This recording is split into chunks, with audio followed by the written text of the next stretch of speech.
The precipitous fall of Manchester City continues while surprise outfits keep pace on the top half of the table. Hey everyone, Dave and Diego here with a festive season episode of A Soccer Fan Walks Into a Bar. We've got Premier League news and plenty more in store for you today, so stay tuned. Well, Diego, festive season in full effect. How was the week for you? It was, like you said, very festive, man. A lot of Christmas spirit, you know what I mean? Everybody's very happy. The tap room was brimming with joy. So, a good weekend all in all. Getting ready for Boxing Day. Knee deep in holiday parties here in the tap room, Yes, but we have we have plenty of action coming up, especially our Boxing Day event. Back-to-back matches starting at 7:30 in the morning. And, of course, in every true holiday season fashion, we have our next version of Up the Cherries. This one is a brown ale, literally off the canning line this morning. We have a couple on display up here. We are obviously locally. Come on in and grab your draft beers and your 4-packs, but we are working with a great retailer locally here to fulfill domestic shipping nationwide. Absolutely. And possibly into the UK this year, or I guess early next year. That would be. That would be sweet, though. That would be sweet. Expanding the thing and expanding the support to Bournemouth. Yeah, the holiday season. We want to give, and in my Ted Lasso headband fashion, we got to believe. We believe. I got my big hair today. So why not? So anyway, let's get right into it. Right into the Premier League action. It was crazy week. It's a crazy week, but I feel like every week has been crazy. It really, it's been rather unpredictable. Yep. Some for the better, some for the worse. Yeah. Just when we thought Liverpool was starting to run away with it, here we go. Arsenal with a scoreless draw. Liverpool with a 2-2 draw. It opened up the opportunity maybe for Man City to limp back into it with a what better statement game could you have than a Manchester derby at the Etihad and in front of the home fans to say, hey, it's not over yet. We're still here. Exactly. Manchester City 1, Manchester United 2. Jesus. It just doesn't stop, man. That spiral is going to go deep. It's crazy. I don't know even, like, just when you think, okay, this can't keep going on. Absolutely. So a Josko Gvardiol goal in the 36th minute to put Man City ahead. They went through the half. Perfect. They were good. Everything was good, yeah. And then the second half happened. Second half happened. Jesus Christ. It's just a great effort, first and foremost, from Amad Diallo. Oh, my God. He played a hell of a game. Made the run. A just awful attempt of a tackle in the box, drew the penalty. Bruno Fernandes converted in the 88th minute. Yep. And then right on the heels of that, Ahmad again in the 90th minute. The most improbable of comebacks. And as Bournemouth fans, we know about improbable comebacks. Absolutely. But they pulled it off. Holy cow. Man City. I mean, it is a difficult situation to see because I try to excuse them with exhaustion how the beliefs and all that. But this is beyond that. Yeah. This is just a matter of. It goes to show you where, it took 5, 6, 7 years to build up that confidence and that aura. Yeah. And it's gone in a month. Yep. Absolutely. Absolutely. That is just how fickle this game is. Tell me about it. So City now sit 9 points behind the leaders, Liverpool, and Liverpool still has that extra game. They lost their Merseyside derby, which will be rescheduled. But I mean, all in all, it's actually a healthy thing. I mean, it sucks for Man City. It sucks for what's happening to them. But the rest of the league is healthy right now. Everybody's fighting. Everybody's lodging for positions. And we have some, like you said, some unlikely teams holding up on the top. I mean, Fulham. We have, let's start from the bottom of the top half and go up. In ninth, we have Brighton, who, I shout out to Mike and Frank and a couple of other, local Brighton fans. They've been up and down the last few years, but they are a good squad. Yes. So I'm not totally surprised by them being ninth. 8th place, Fulham. Yeah. A very pleasant surprise behind the leadership of American Anthony Robinson. Yeah, absolutely. 6th place, our The Bournemouth. Bournemouth. Oh, that's so good to hear, man. Music to our ears. And it's not even the biggest surprise. In 4th place, Nottingham. Nottingham Forest. It is The revelation of the unbelievable. tournament. And then on the bottom half of the table, we have Newcastle, Man United, West Ham, Everton, Leicester, who won. Obviously they've fallen on hard times, but they Yes. won a trophy. Yeah. Actually, 2 trophies. They won an FA Cup as well. Absolutely.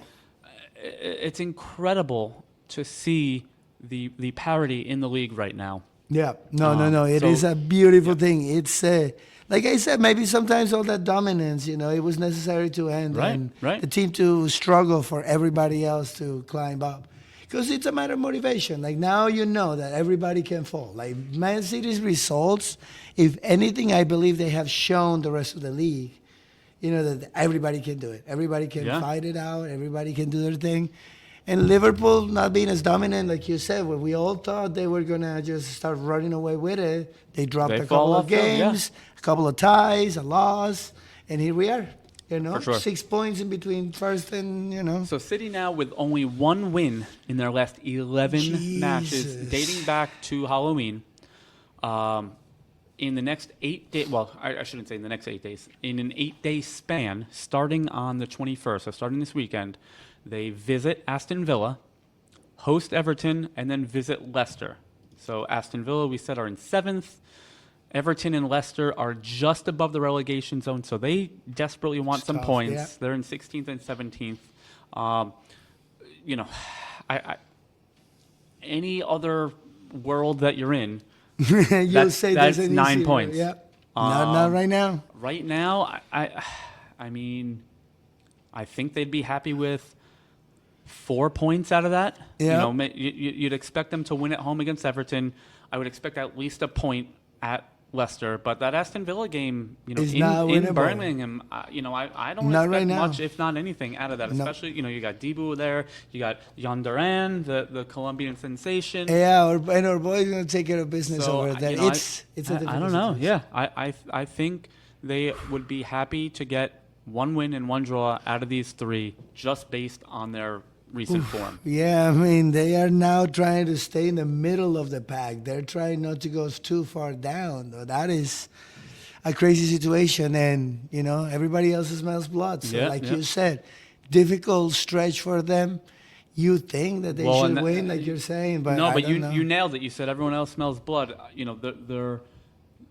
The mentality of another team when Yeah. they see Man City Oh, yeah. coming up on the schedule used to be one of fear. Yep, it used to be like, damn it, we Yeah. gotta play him. Now it's like, Now it's that our fear turn. is gone. And I mean, how many times did Man City play a team off the field before the opening whistle just Absolutely. because of that? Yep. So to have that variable removed yeah. and see that teams like, obviously they're doing well this season, but teams like Brighton and Bournemouth have already taken a scalp of Man City. Absolutely. It's there for the taking. And it was funny because that's what we were talking about, the whole punching above your weight Yeah. situation. When you win the games that other teams are not winning, it's encouraging for your team. But Right. this is one of those. This Yeah. is one of those that you didn't used to win, but now you know you can. And now that builds up confidence, builds up momentum in general for everybody. So, yeah, the fall of some is the rise of the others. Yeah, So yeah. you know what I mean. I'm sad for Man City. We are supporters here. We love to watch their games.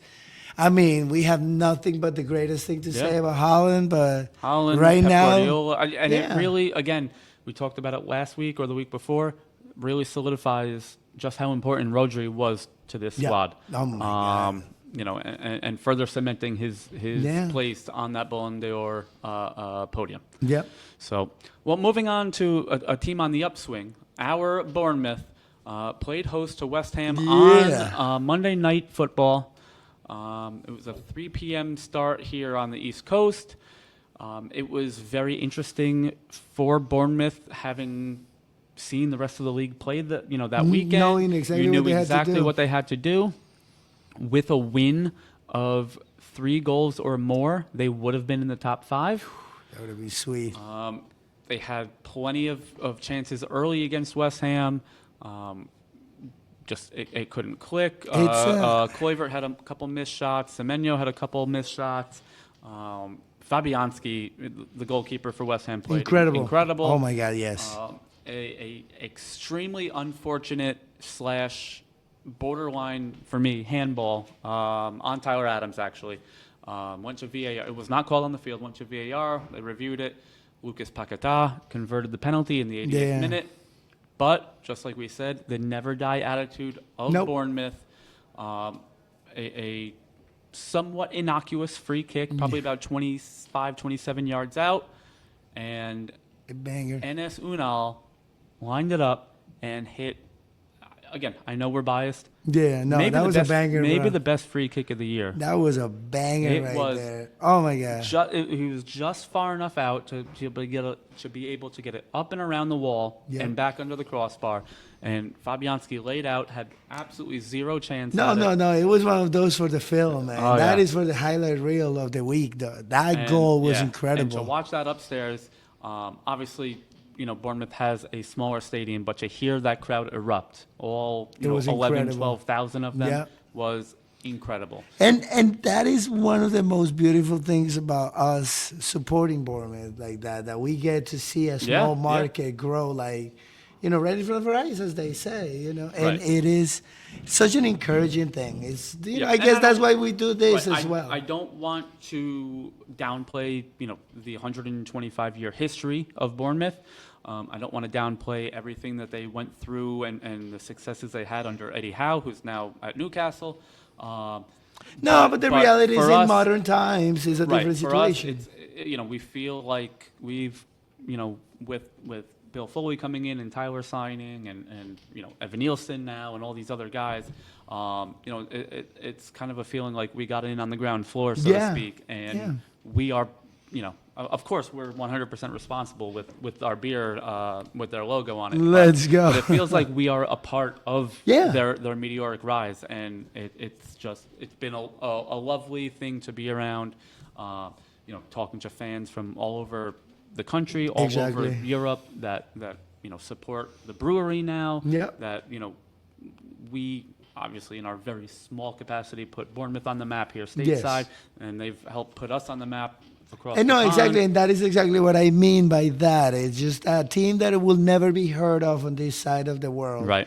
Because they're not the Manchester United, they're not the Manchester City. They have a history, but most of English teams have a long-standing history. It's one of the oldest leagues in the world. So now in modern times is what we're talking about. And this is what makes us so proud of Bournemouth right now. So it's a beautiful thing. After 16 matches, Bournemouth currently sit in 6th place, 25 points. Yeah.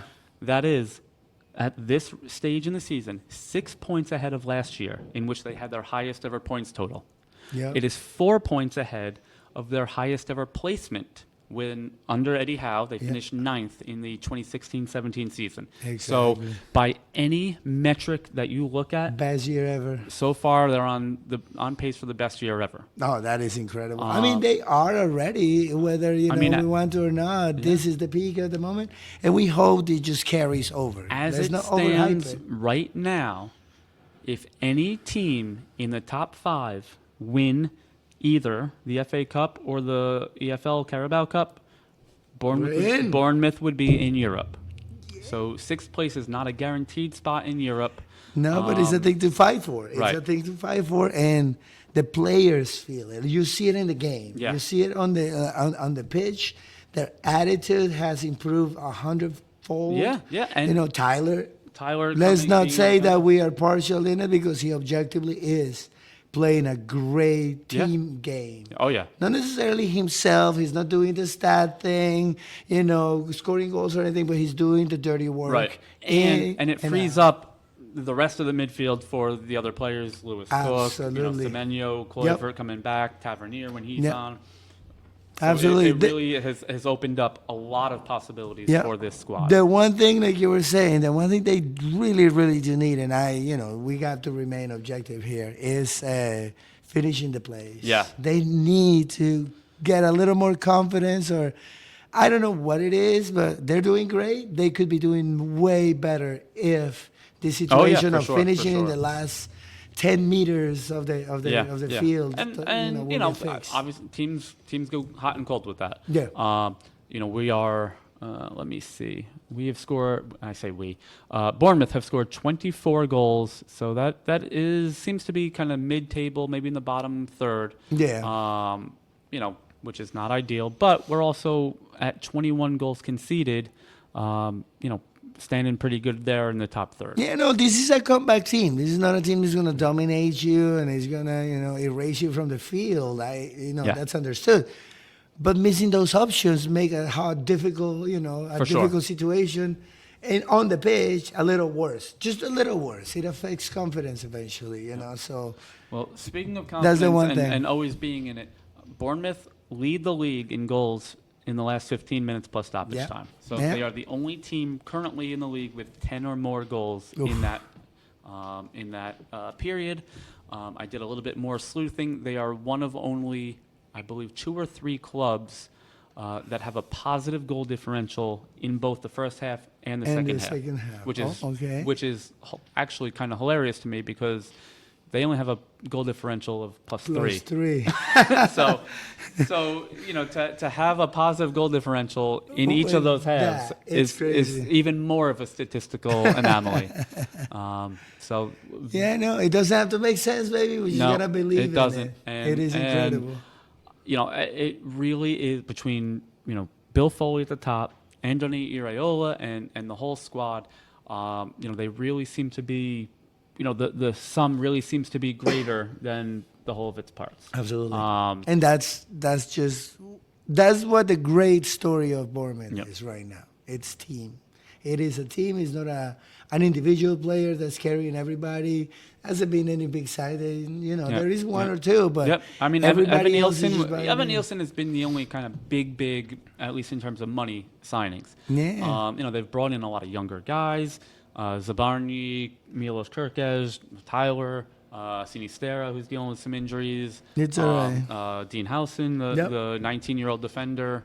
So their model, for the most part, seems to be, bringing in these under-the-radar guys that are continuing to develop. And then, let's not make any bones about it. Are they going to sell some or most of these guys? Absolutely. They have to. It's just matter the of the way business. of the world. But hopefully they can, hold on to what they want and backload, their squad with the next young crop of exciting young players. So good for them, man. Very happy for it. And like you said, like you have it on your head in the best Ted Lasso mentality, they believe. They got to keep believing. All right. Well, that is going to do it for our week abroad. Guys, we'll be right back with 100 miles to home. Stick around.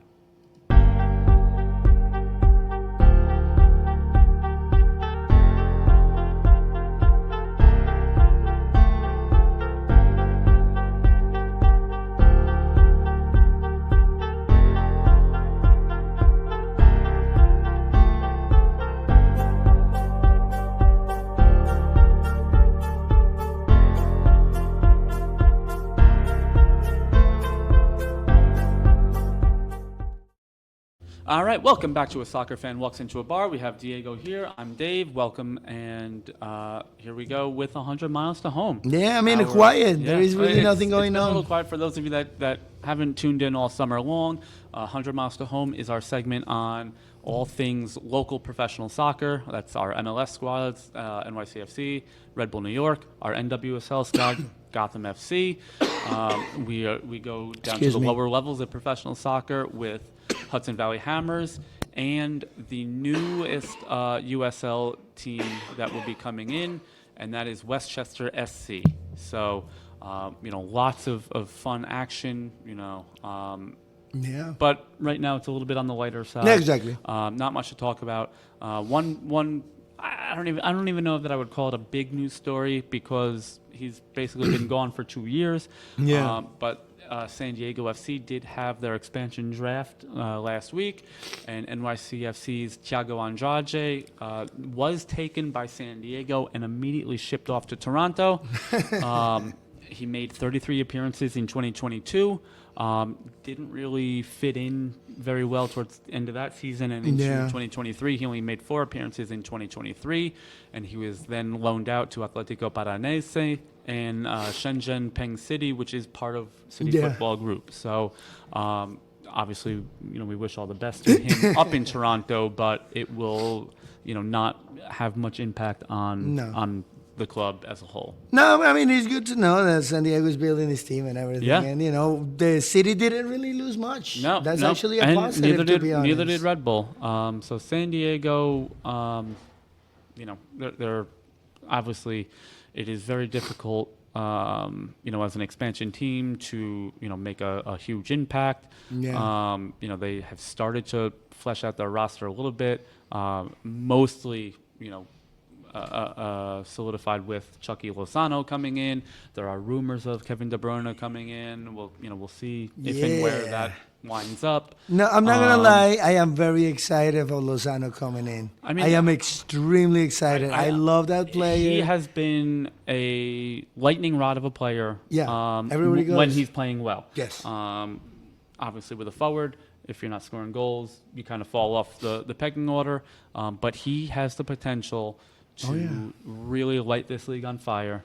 And you know what? Again, it's funny, but Lozano's best year was in Italy. I'm pretty sure once he got. I know he was good in. Was it Ajax? I think he was. He was at PSV. PSV. He was in PSV, and then he went to Italy with Napoli. Yeah. Yes, and he had a great year there. Yep. And like we were talking about the American players, it's a very familiar situation when you go to Italy. Coming from North America, and I don't understand it because, like I was saying a few weeks ago, styles are different, but mentalities are the same.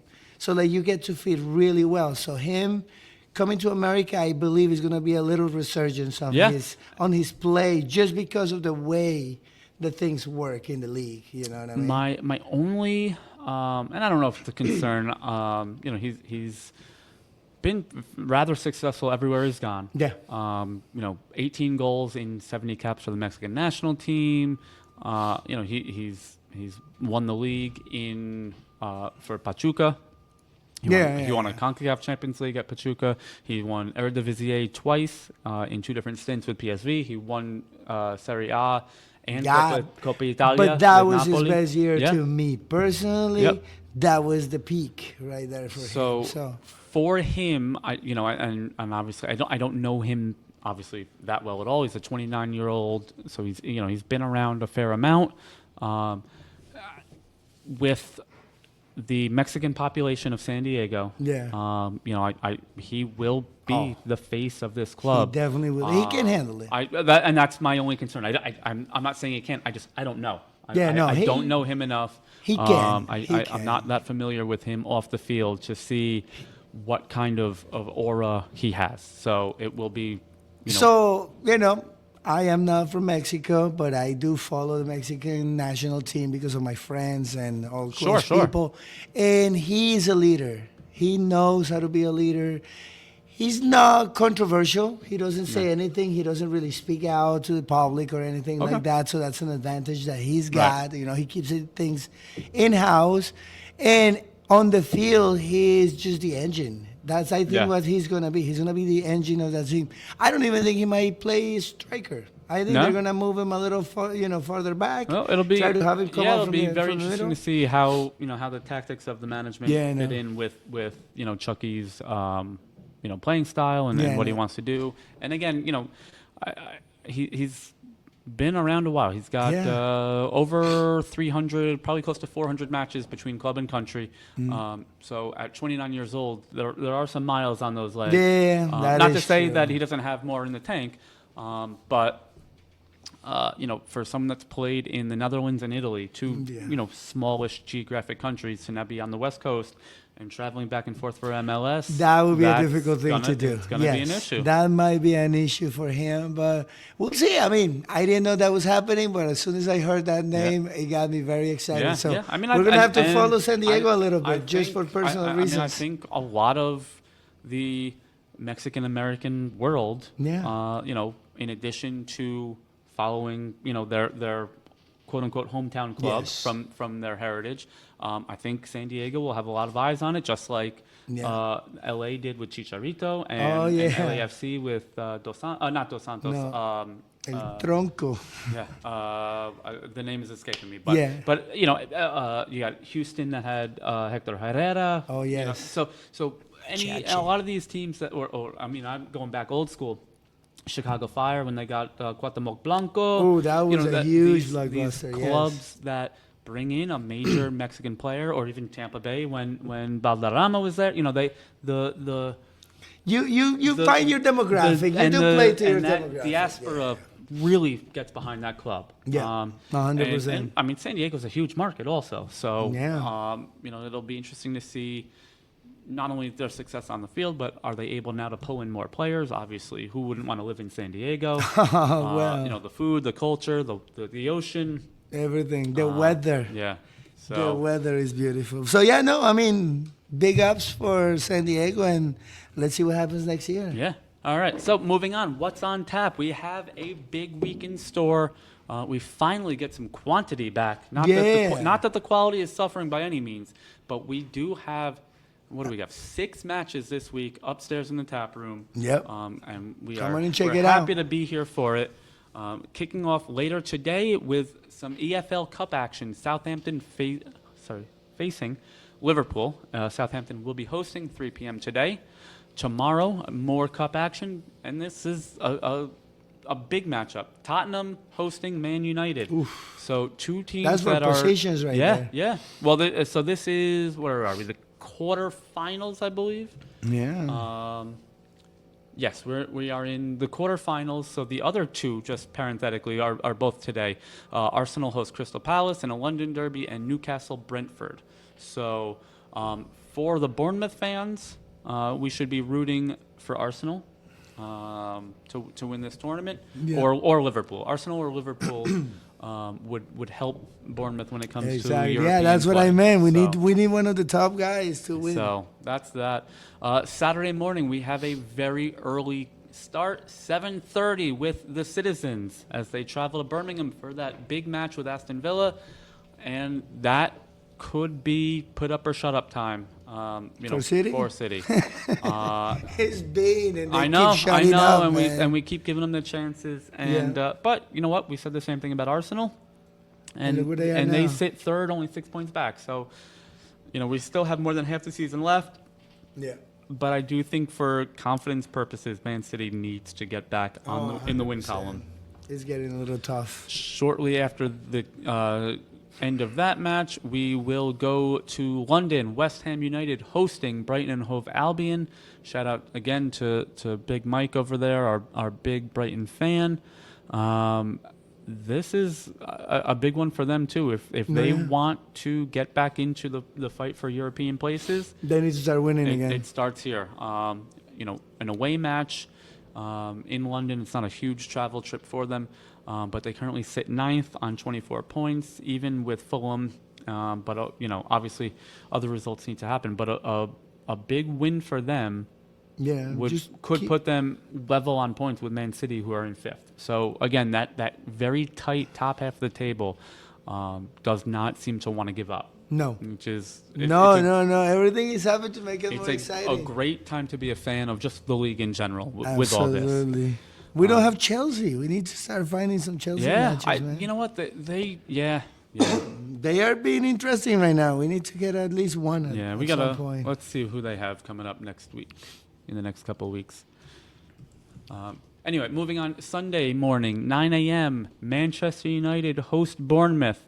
Last year's result was 3-0 in favor of Bournemouth. Yeah, At let's repeat that, at Old baby. Trafford. That was the first time Bournemouth had ever won away at United. And then right after that, another big one, Tottenham and Liverpool, closing out our Sunday. We got Liverpool twice this week. I love it. Yeah, we get, cup matches always help. Yeah. So let's see. Now getting back, Everton play Chelsea on Sunday. and then Chelsea Fulham on Boxing Day, which will probably be on one of our side TVs. Yep. As we bring in everyone, but 10 o'clock will be the Bournemouth match on the big guy. Let's go. So, closing out, one for the road. You have any notes for us? No, it's December, man. I Everybody know, I have know. a happy new year. Enjoy with your family. Be good, be fun, be nice, and we will see you guys. Well, speaking of being nice, or I should say not being so nice, my one for the road, the European Super League is relaunching now. With everybody. A 96-team, what they're calling the quote-unquote Unify League. So that does, just to make everyone aware, that is not 96 clubs. It is 96 teams, some of which are women's teams. So let me see if I can find. No, it's certainly a thing. I don't understand why they keep pushing this. There's been hurdles all along the way. They've gone through European Union laws, and everything seems to be good now. Obviously, not all, but many players are complaining about just the sheer number of matches they're being asked to play. Absolutely, it's crazy. So it has been just wild. So here, the new format would involve a 3-league, 64-club men's competition and a 2-league, 32-club women's competition with promotion and relegation between the leagues. So, again, it all sounds great in theory and yada yada yada. But my big question with this kind of stuff always. So you're in a 3-league competition now. What happens if Madrid has a couple bad years and they're down in the 3rd league? Yeah. Does anyone want to watch those games anymore? Exactly. It reeks of just chasing the buck. No, and that's the reality. They are just trying to make money out of this, but they are hurting the product in the process. I agree. 100%. It gets to a point when you overdo something or you try to change something that was working. Yep. And I am a very big believer in the adamant, if it's not broken, don't fix it. Yep. No, I'm with you. But yeah, we shall see. I mean, soccer is growing worldwide.